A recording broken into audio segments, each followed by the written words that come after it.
C'est avec un grand plaisir que nous vous accueillons encore ce soir pour notre troisième message de notre effort, c'est encore jour de grâce. J'espère que vous avez passé un bon dimanche et que vous êtes heureux de nous retrouver ce soir afin d'écouter un peu plus sur la parole de Dieu. Maintenant, je vous invite à nous joindre pour passer un moment de louange et nous allons commencer avec le chant « Dieu a une armée qui se lève pour lui obéir ».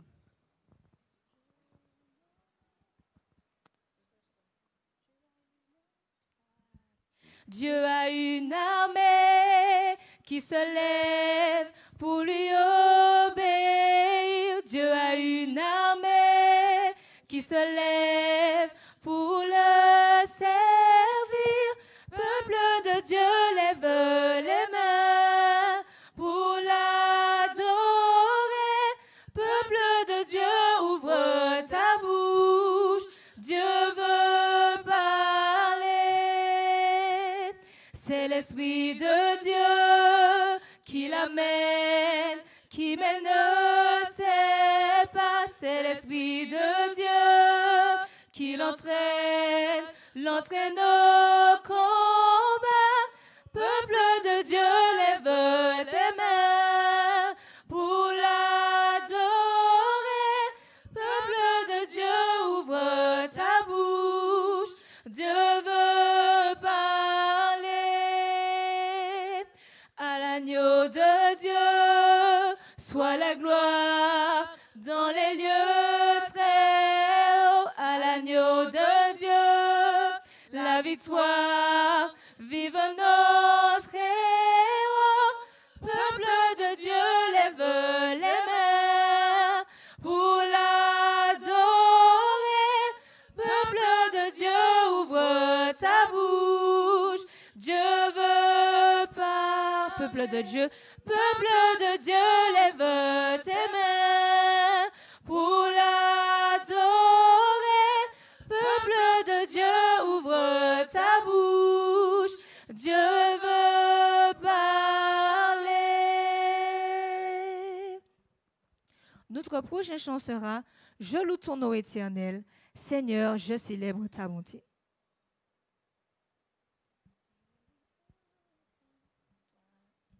Je loue ton nom éternel. Seigneur, je célèbre ta bonté. Quelle joie tu vis en moi. Quelle joie tu viens pour nous sauver. Tu viens du ciel. Tu viens du ciel sur la terre. Montrer la voie de la terre à la croix. Payer pour moi de la croix jusqu'au tombeau et du tombeau jusqu'au ciel. Je loue ton nom éternel. Encore une fois. Je loue ton nom éternel. Seigneur, je célèbre ta bonté. Quelle joie tu vis en moi.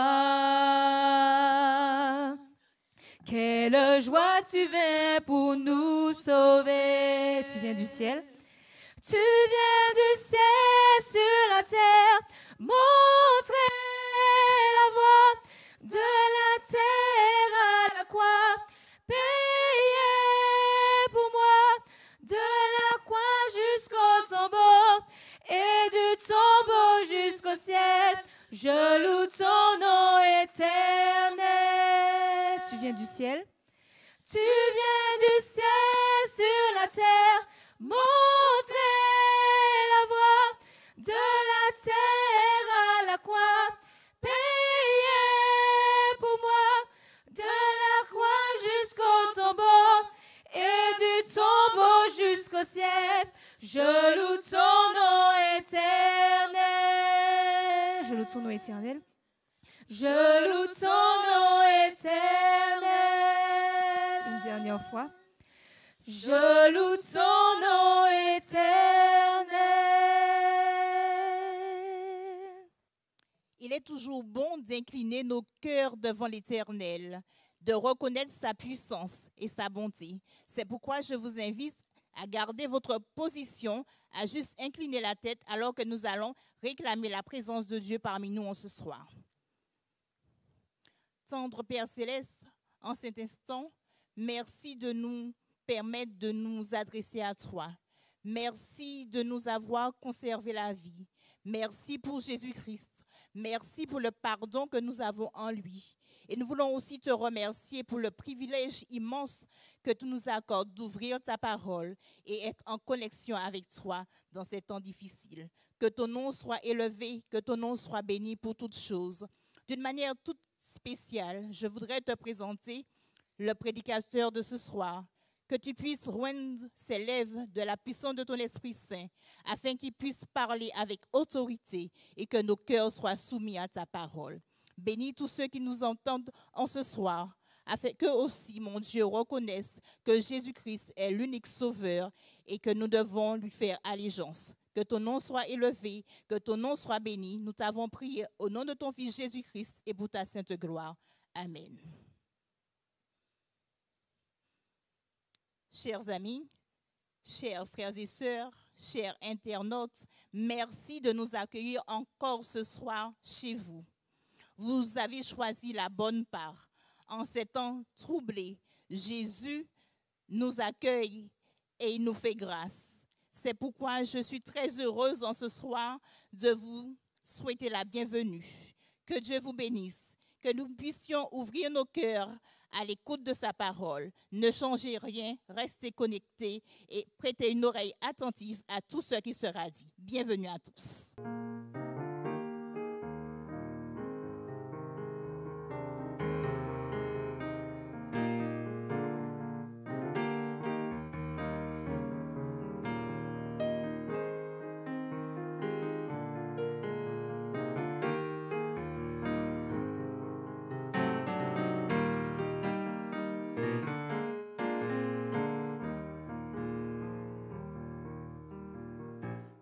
Voici encore, Seigneur, pour être auprès de toi.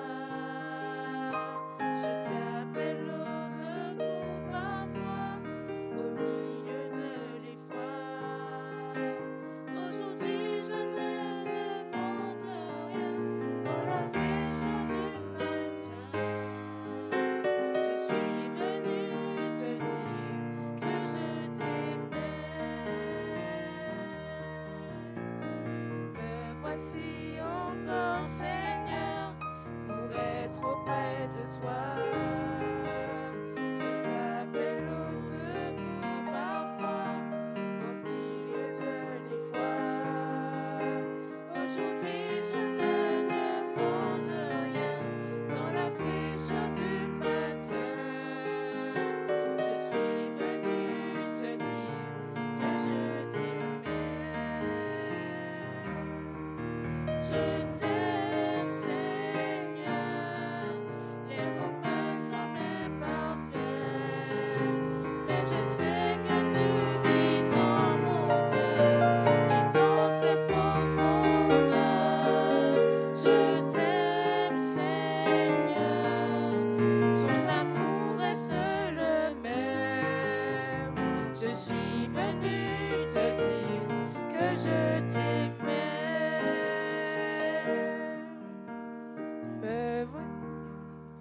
Mais Dieu qui est riche en miséricorde, à cause du grand amour dont il nous a aimés, nous étions morts par nos offenses, nous a rendus à la vie avec Christ. C'est par la grâce que vous êtes sauvés.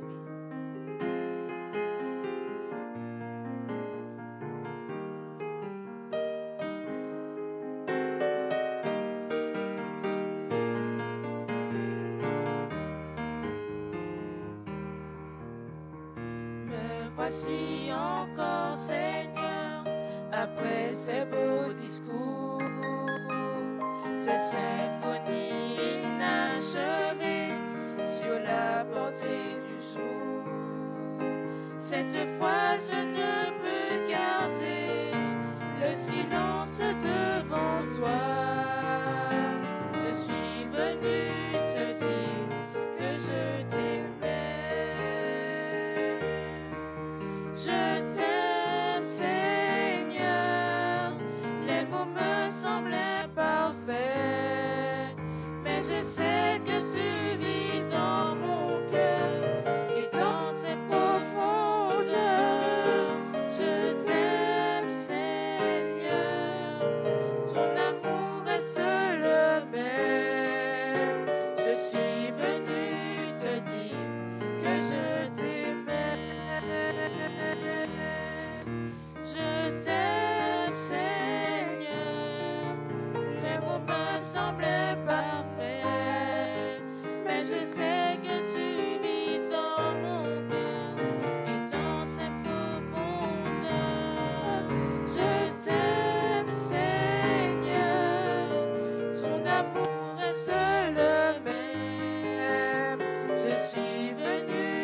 tu vis dans mon cœur et dans ses profondeurs.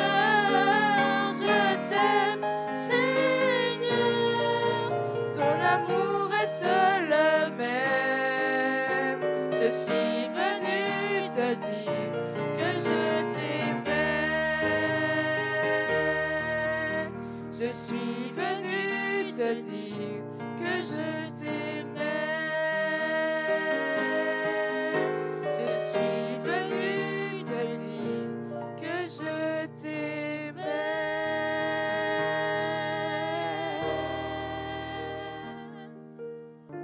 Je vous invite maintenant à chanter avec nous notre chant thème, Grâce de Dieu, merveilleux ton gratuit.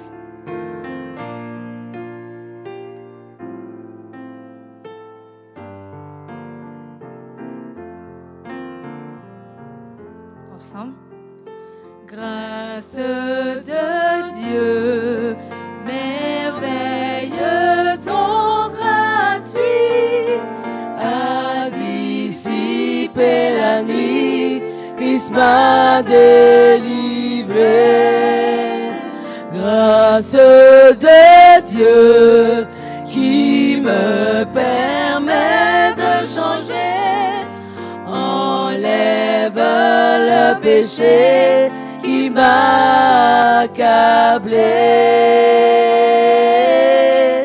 Et j'ai décidé de vivre chaque jour pour mon merveilleux Sauveur, plein d'amour. Amour de Dieu. Amour de Dieu qui est vainqueur de la mort, a transformé mon sort, il m'a pardonné. Amour de Dieu qui brise toutes nos chaînes, nous libère de la haine, de nos péchés. Et j'ai décidé de vivre chaque jour pour mon merveilleux Sauveur, plein d'amour. Et j'ai décidé de vivre chaque jour pour mon merveilleux Sauveur. Loué soit mon Sauveur, mon merveilleux Sauveur, plein d'amour.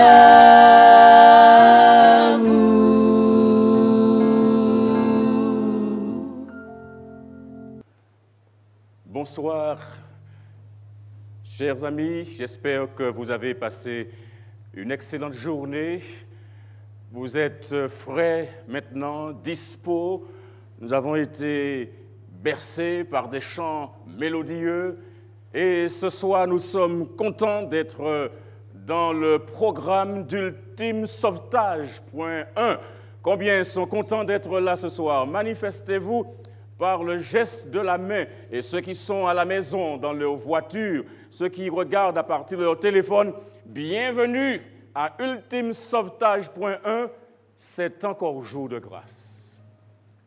Prépare-toi pour la crise finale. Alors que nous sommes rassemblés pour proclamer la parole de Dieu, nous pensons à tout ce que l'ennemi fait en ce moment pour empêcher aux habitants de la planète Terre d'entendre le message de Dieu. Mais quand je regarde la puissance de Dieu, quel que soit ce que l'ennemi peut faire, quelles que soient les opérations qu'il pourrait mettre en exécution, notre Dieu a le contrôle de toutes choses. Et ce soir, une fois de plus, nous voulons exalter le nom de Jésus-Christ. Il a été dit, lorsque je serai élevé de la terre, j'attirerai à moi tous les hommes. Ce soir, nous vous souhaitons de vous laisser guider par l'Esprit de Dieu alors que nous nous plongeons dans sa parole. Prions le Seigneur. Notre Dieu, notre Père, que ton nom soit béni et sanctifié, que ta volonté soit faite dans le ciel et sur la terre, dans nos cœurs, que ta parole nous parvienne, nous interpelle et que nous soyons soumis à l'influence de ton Esprit Saint. Permets que tout ce qui sera dit ce soir du haut de cette chair exalte Jésus-Christ et montre qu'il y a encore de l'espoir et que nous pouvons encore venir à Jésus, nous repentir, mettre de côté l'erreur que véhicule l'ennemi pour nous accrocher à la seule vérité, Jésus-Christ. Ô Père, maintenant prends possession de ton serviteur. Cache-le de la croix afin que tu sois vu et que ton message soit entendu dans le nom de Jésus. Amen. Nous avons vu hier soir qu'il y a quelqu'un qui nous ment. Et depuis la phrase du Jardin d'Éden, où Dieu avait donné des ordres précis à nos premiers parents, leur disant qu'ils pourraient manger de tous les arbres du jardin, mais qu'ils ne devaient pas manger du fruit de l'arbre qui était au milieu du jardin. Et l'ennemi est venu sous la forme du serpent et il leur a dit que ce n'est pas vrai, que si jamais vous mangiez ce fruit, si jamais vous touchiez de ce fruit, vous seriez extraordinaire. Vous deviendriez comme Dieu, connaissant le bien et le mal. Et l'homme et la femme ont désobéi. Et la planète Terre a été plongée dans le mal.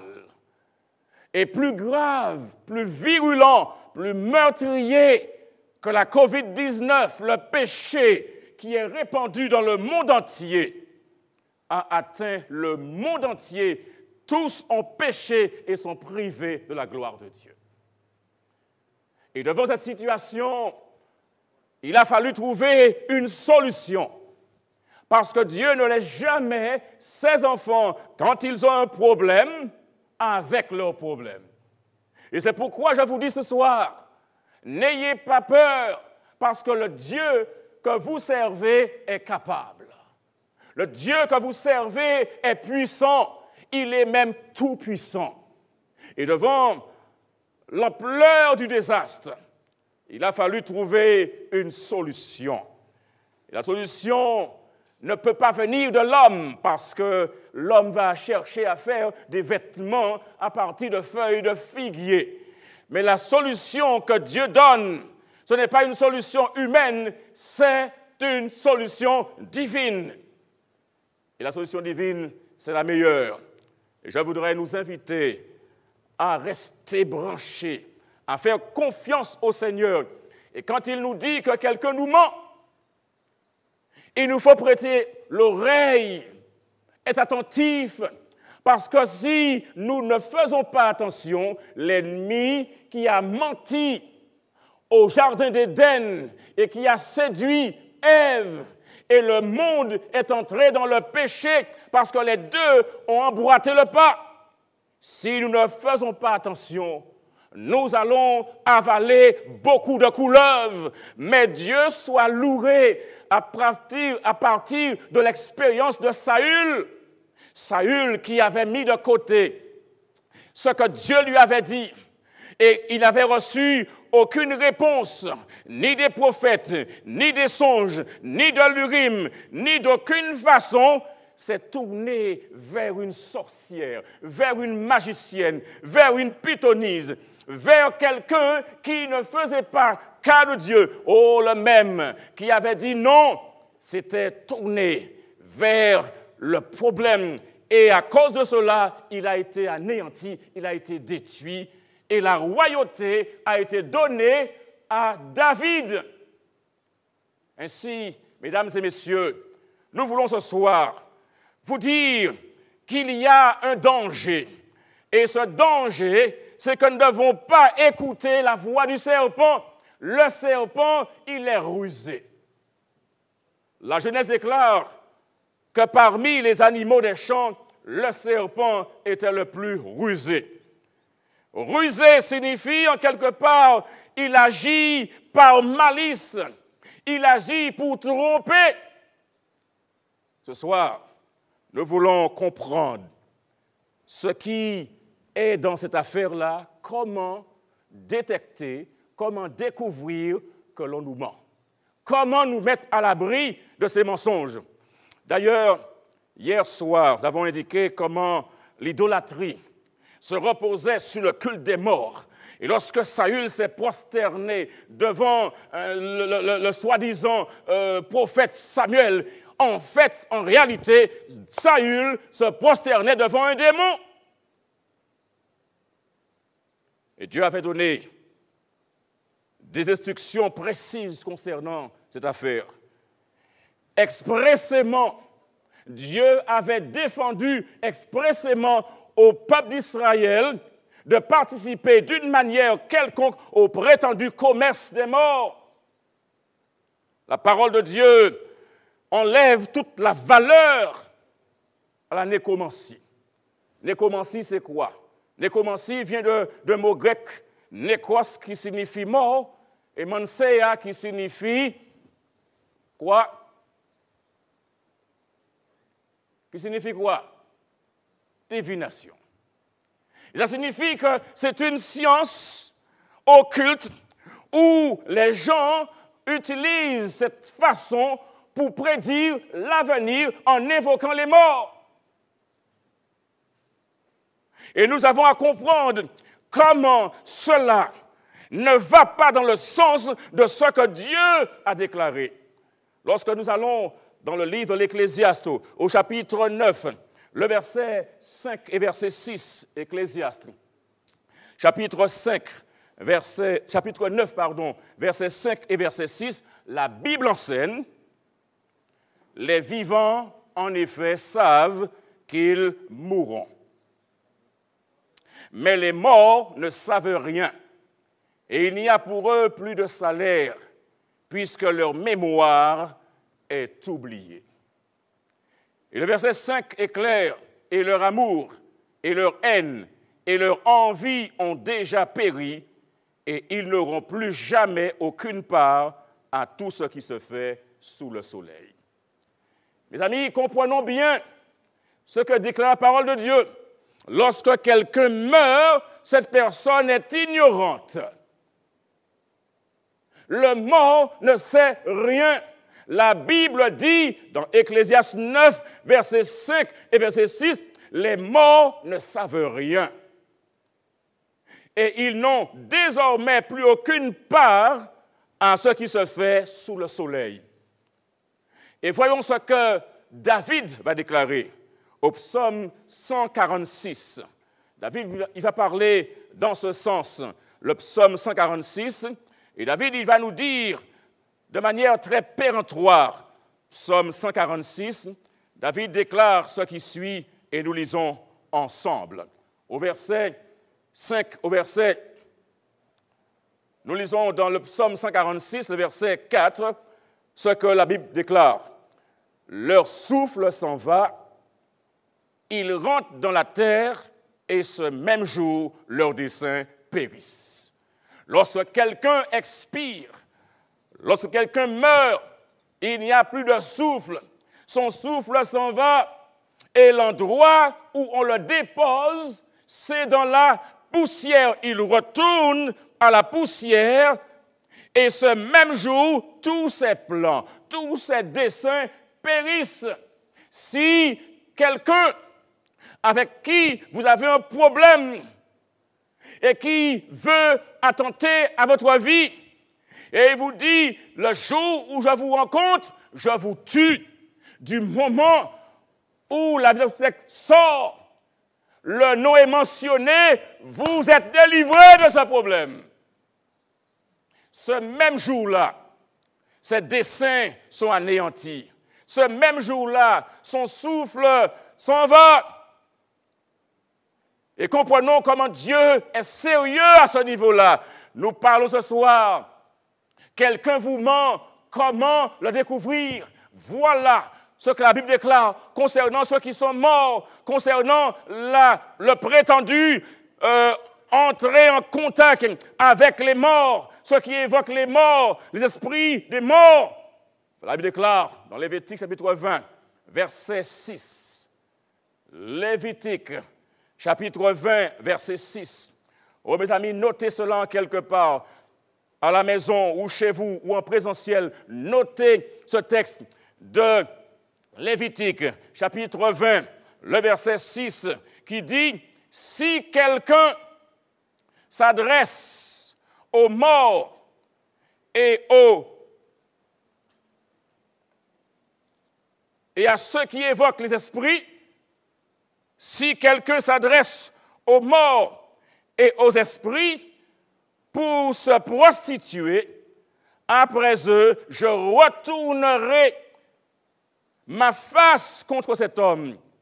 Je le retrancherai du milieu de son peuple. » Mesdames et messieurs, comprenez que Dieu est sérieux.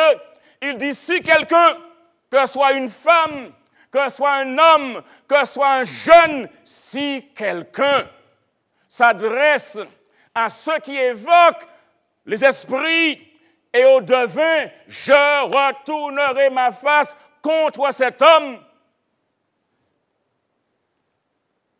Je le retrancherai du milieu de son peuple.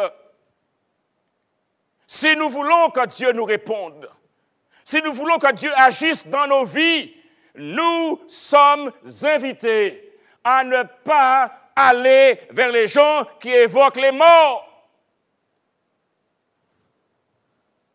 Parce que l'Éternel enlèverait sa face. Et quand moi j'ai un problème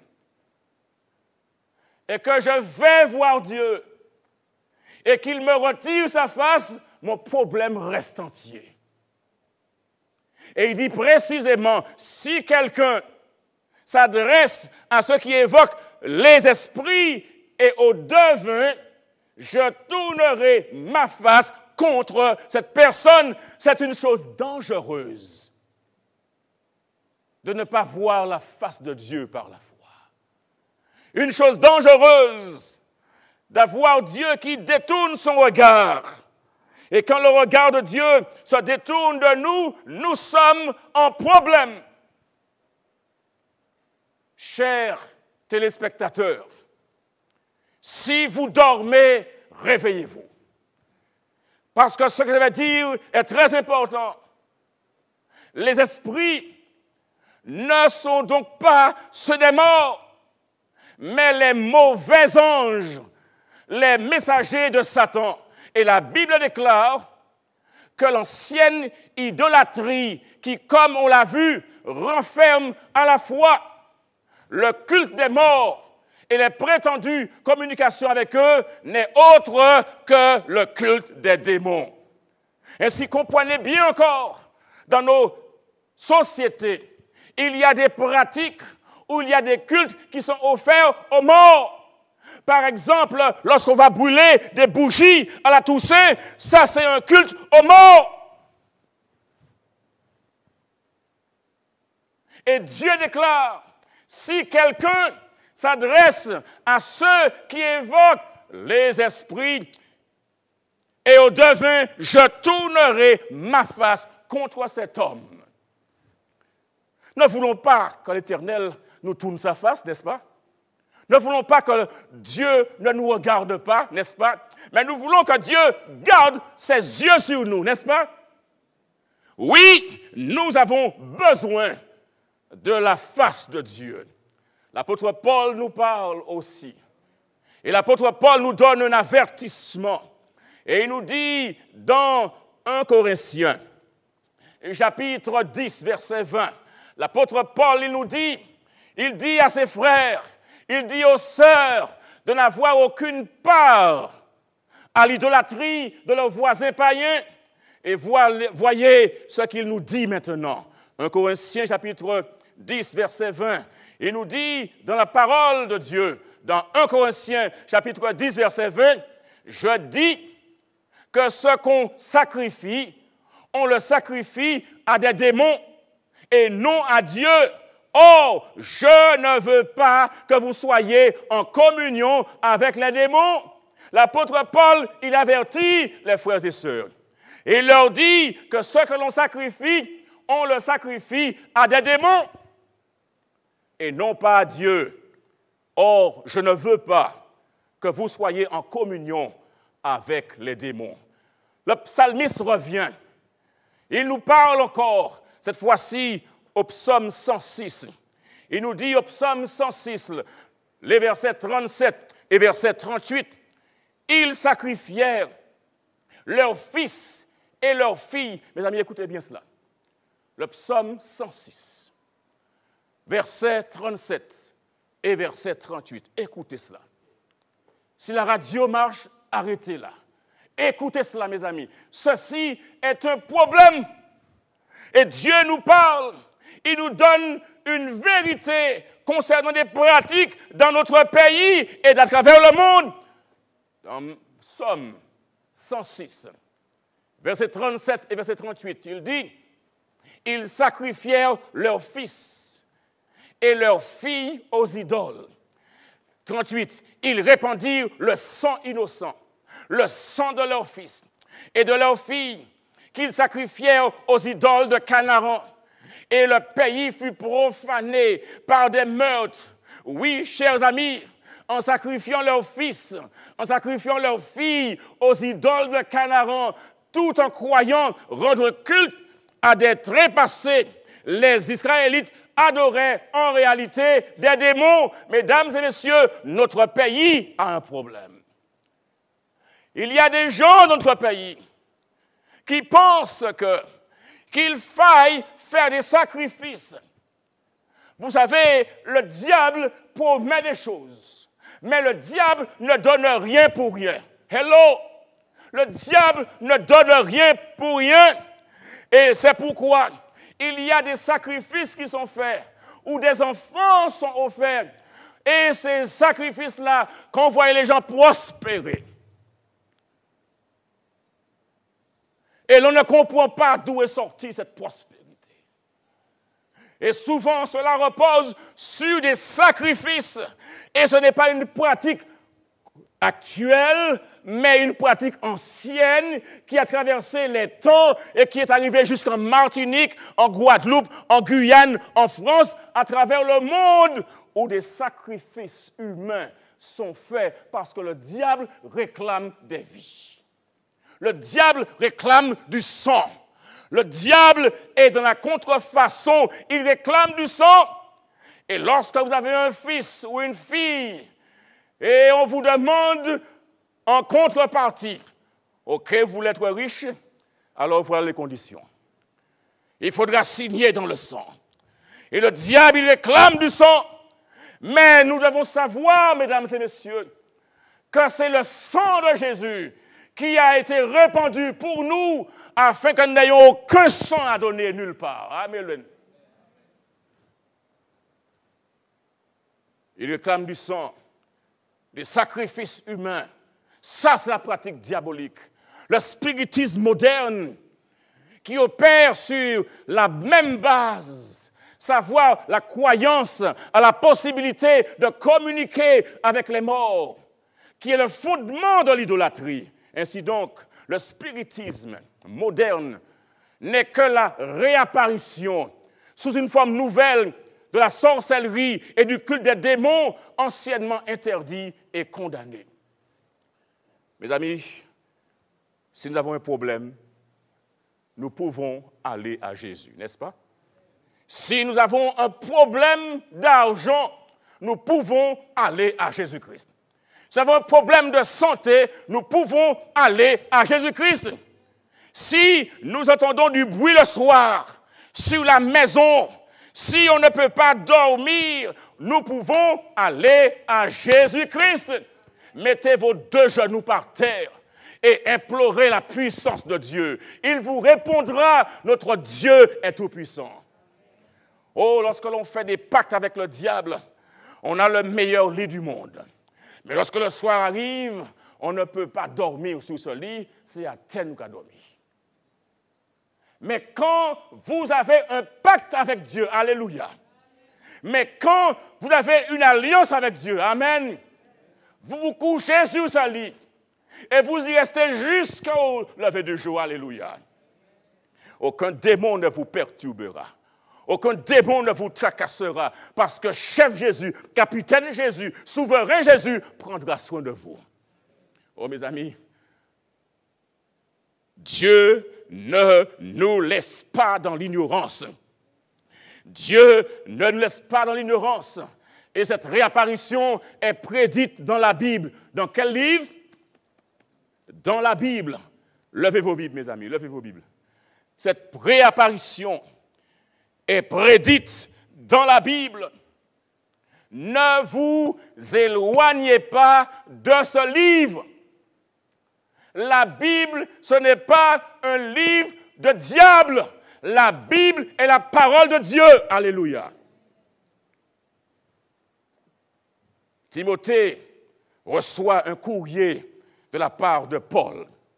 Paul écrit un courrier, une lettre à Timothée. Il lui dit, dans sa première épître à Timothée, chapitre 4, verset 1, « Mais l'Esprit dit expressément que dans les derniers temps, quelques-uns abandonneront la foi pour s'attacher à des esprits séducteurs et à des doctrines de démons. Nous sommes dans les derniers temps, mes frères et sœurs. » Et l'apôtre a dit à Timothée, dans son courrier qu'il lui a adressé, de manière expresse, dans les derniers temps, quelques-uns abandonneront la foi pour s'attacher à des esprits séducteurs et à des doctrines de démons. Il y a des esprits séducteurs. Il y a des doctrines de démons qui circulent. Et quand on pense que c'est une nouvelle lumière, c'est une doctrine de démons. Hello!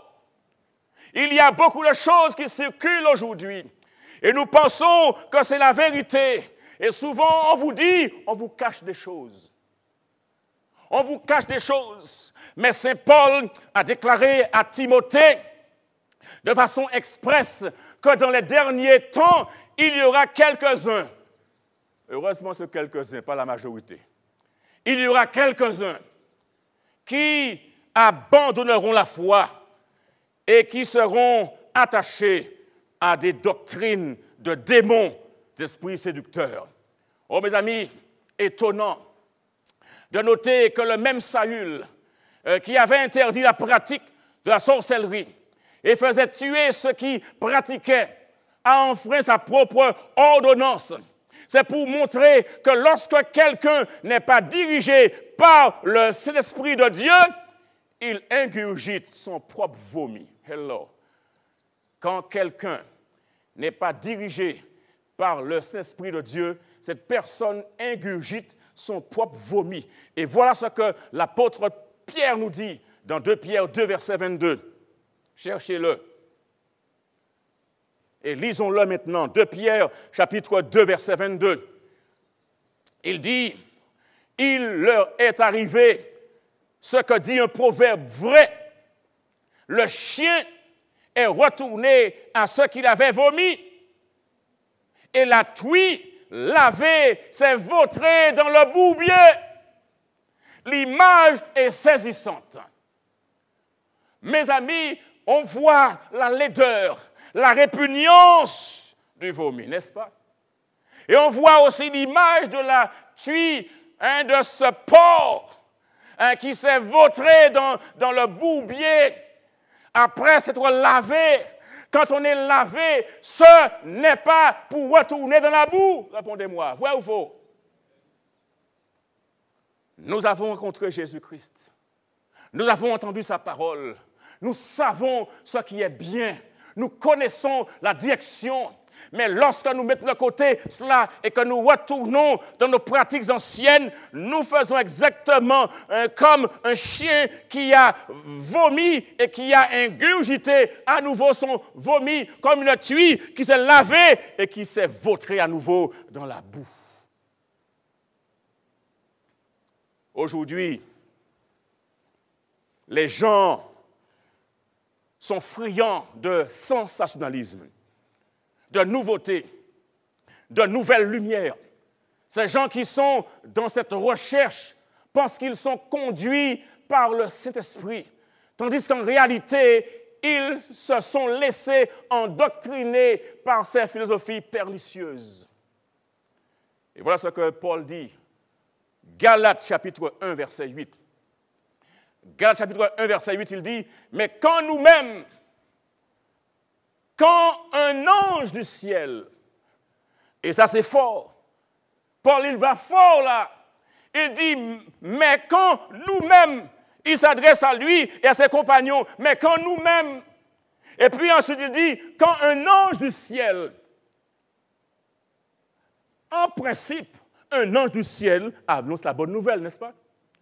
Quand nous allons dans l'Apocalypse, il a dit, un autre ange volait par le milieu du ciel avec un évangile éternel. Ça, c'est une bonne nouvelle, n'est-ce pas? Mais ce que Paul dit pour montrer la dangerosité de la séduction, il dit, mais quand nous-mêmes, quand un ange du ciel annoncerait, conditionnel, un autre évangile que celui que nous vous avons prêché, qu'il soit malédiction, anathème. Nous devons comprendre, même quand un ange viendrait, parce que le diable se déguise en ange de lumière, n'est-ce pas? On a souvent vu des bazookas, des mitraillettes sortir de vestes. On a vu des armes blanches, des armes à feu sortir de costumes. L'apôtre a dit, quand un ange du ciel annoncerait un autre évangile que celui que nous vous avons prêché, qu'il soit anathème. Le même apôtre annonce une activité spéciale qui doit se produire par le spiritisme. Écoutez bien cela. Et cela juste avant le retour de Jésus. Il l'appelle une apparition de la puissance de Satan, opérant avec toutes sortes de miracles, de signes et de prodiges mensongers. Et nous allons voir cela maintenant dans 2 Thessaloniciens chapitre 2, verset 9. L'apôtre Paul nous dit, dans sa deuxième épître, aux Thessaloniciens, chapitre 2, verset 9, l'apparition de cet impie se fera par la puissance de Satan, avec toutes sortes de miracles, de signes et de prodiges mensongers. Il le dit, attention aux miracles, attention aux prodiges, attention aux signes, parce que les miracles, les signes, les prodiges n'ont pas toujours un fond biblique, ne sont pas toujours en faveur de Jésus. Ça peut venir aussi des démons pour tromper, pour séduire.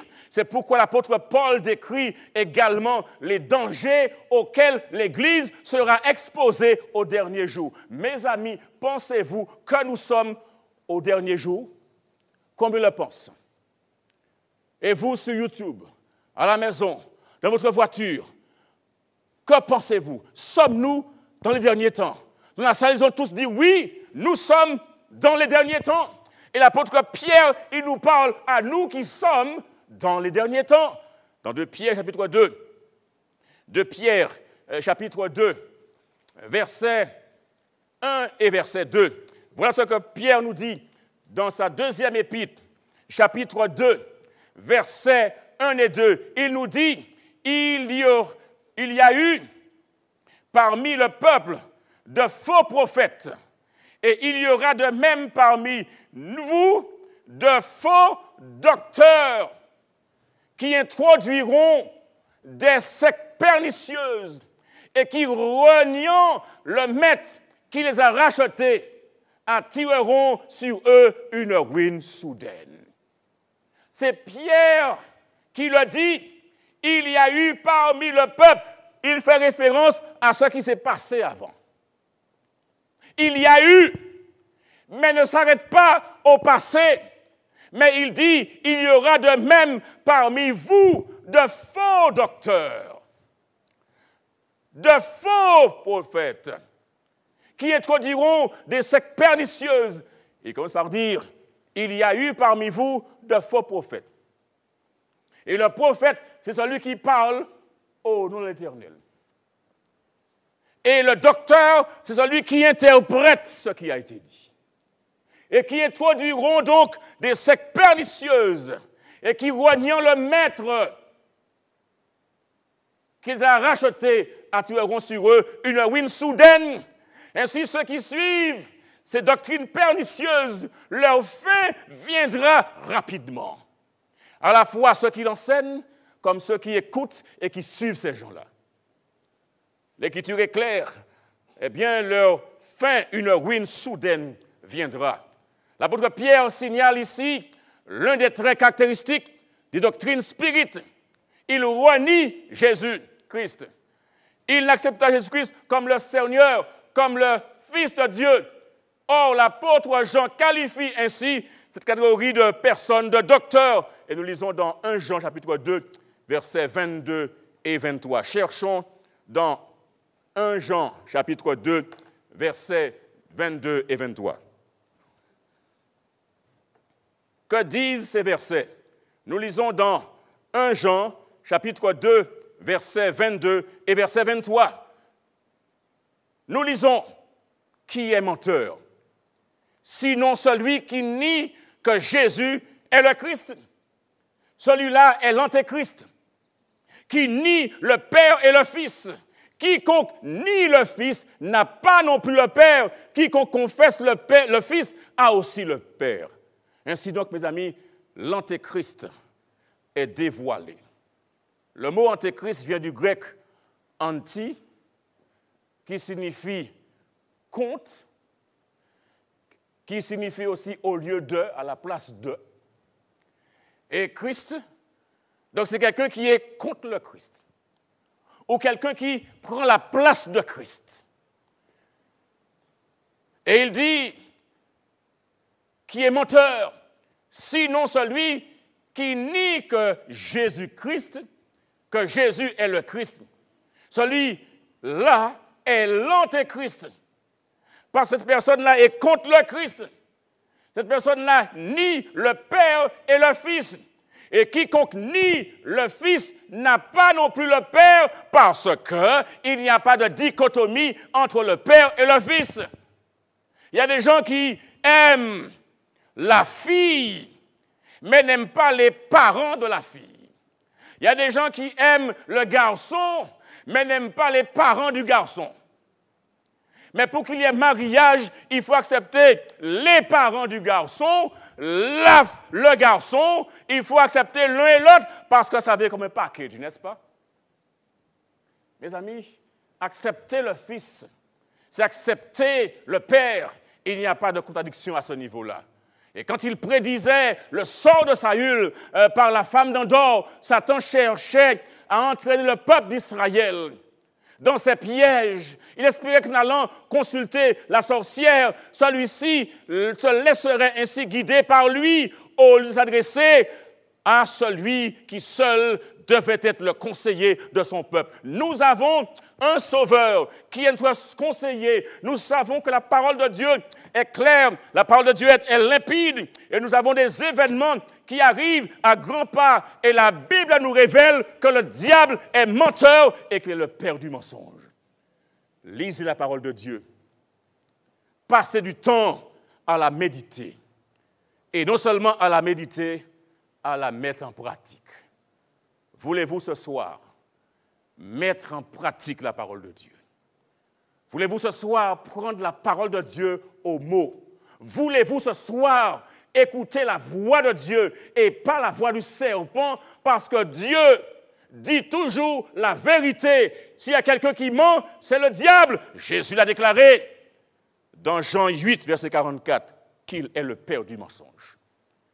Mais j'ai choisi résolument de me ranger du côté de la vérité. Voulez-vous le faire vous aussi? Sur le chat, écrivez « J'ai choisi de me ranger du côté de la vérité ». Sur le chat, mettez « J'ai choisi Jésus-Christ ». Je renonce au diable, je choisis Jésus-Christ. Et prenez le téléphone et envoyez un SMS ou un WhatsApp au 0696 29 84 63. Vous avez une question à poser. Vous avez une demande de prière. Déjà mercredi qui vient, nous aurons un moment spécial de prière. Et vous voulez que l'on prie pour vous. 0696 29 84 63. Mettez votre demande sur le chat. On vous contactera. Mais prenez Jésus pour votre guide, votre sauveur. C'est là où se trouve votre seule sécurité. Oh mes amis, nous voulons nous placer entre les divines mains de Dieu. Je vous invite à vous lever alors que nous prions.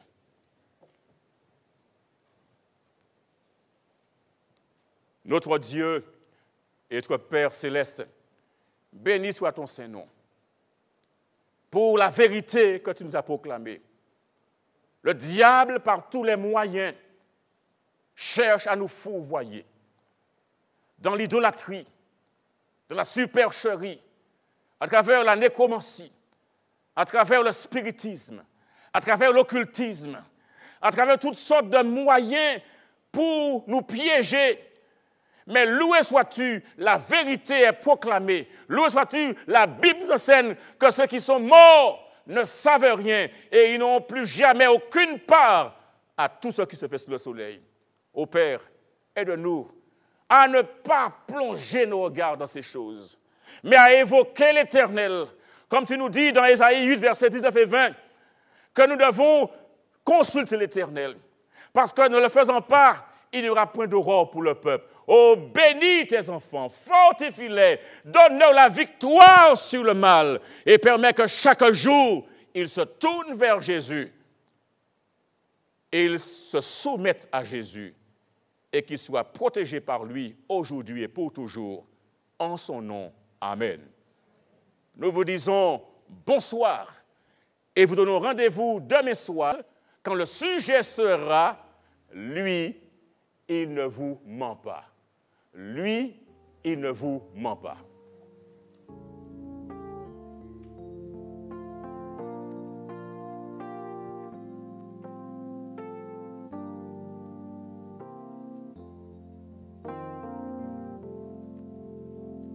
Grâce de Dieu, merveilleux don gratuit, a dissipé la nuit, Christ m'a délivré.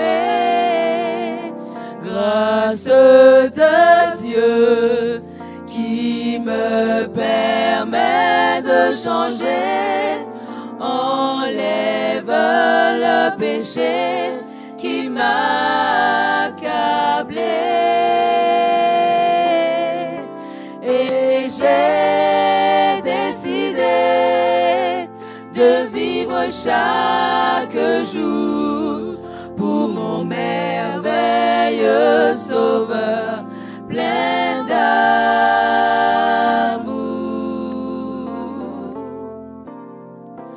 Amour de Dieu qui est vainqueur de la mort, a transformé mon sort, il m'a pardonné. Amour de Dieu qui brise toutes nos chaînes, nous libère de la haine, de nos péchés.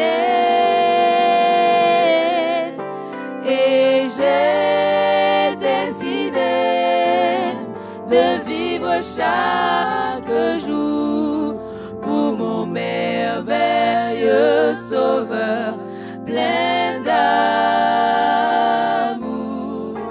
Et j'ai décidé de vivre chaque jour pour mon merveilleux Sauveur. Loué soit mon Sauveur, mon merveilleux Sauveur, plein d'amour.